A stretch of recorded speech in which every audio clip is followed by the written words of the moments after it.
संभाजीनगर सिल्लोड मधून मुख्यमंत्री एकनाथ शिंदे बोलतात, जाऊयात. आपण पुढे नेतोय. मला सांगा, विरोधक म्हणतात की ही योजना फक्त निवडणुकीपर्यंत आहे.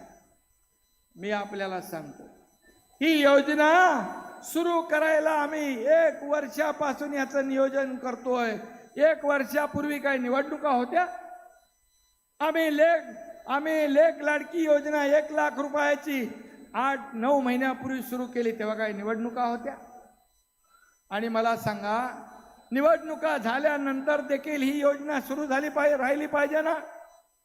कायम सुरू राहिली पाहिजे ना? सांगा मला. आणि ही योजना मी सांगतो, निवडणुकीसाठी आम्ही आणलेली नाही, माझ्या बहिणींना आधार देण्यासाठी आणलेली आहे. आणि म्हणून ही योजना कायम स्वरूपी सुरू राहणार, हा तुमच्या या मुख्यमंत्री भावाचा शब्द आहे.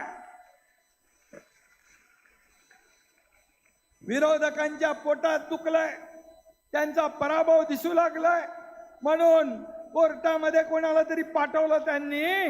पण मला विश्वास आहे का ही योजना बंद व्हावी म्हणून काय तुम्हाला पैसे मिळाले तर तुम्ही आमचे, मी असेल, देवेंद्रजी असतील, अजितदादा असतील, आम्ही सगळ्यांनी मिळून सरकारने या निर्णय घेतला. मग हे सरकारला निर्णय भेटेल, श्रेय मिळेल आणि निवडणुकीमध्ये आपला पराभव होईल, अशा प्रकारची धास्ती त्यांना झाली आहे.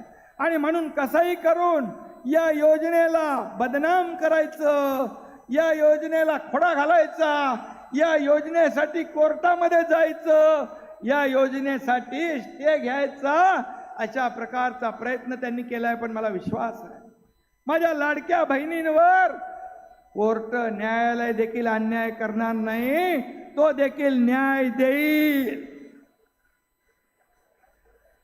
आणि म्हणून मी आपल्याला एवढंच सांगतो, तुम्ही जी हे लोक खोडा घालतायत यांना बरोबर लक्षात ठेवा.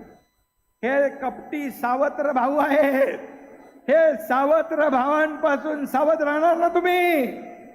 तुम्हाला योजना देणारं महायुतीचं सरकार, तुम्हाला मी सांगतो, निवडणुका डोळ्यासमोर ठेवून आम्ही हे निर्णय घेतलेला नाही.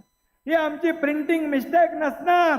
निवडणुकीमध्ये म्हणायचं निवडणुकीचे चुनावी जुमले आहेत, परंतु हा जुमला नाही.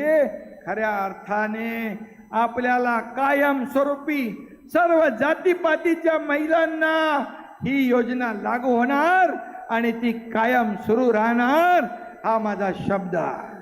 आणि म्हणून आम्ही या ठिकाणी तरतूद केलेली आहे बजेटमध्ये, अर्थसंकल्पामध्ये, अधिवेशनामध्ये तुम्ही ऐकलं असेल, अर्थमंत्री अजितदादांनी यावर आपलं भाषण दिलंय की ही योजना जी आहे, मुख्यमंत्री माझी लाडकी बहीण योजना, ही कायम सुरू राहणार. यामध्ये कुठेही शंका बाळगू नका, कारण हा एकनाथ शिंदे दिलेला शब्द पाळणार आहे. हा शेतकऱ्याचा मुलगा.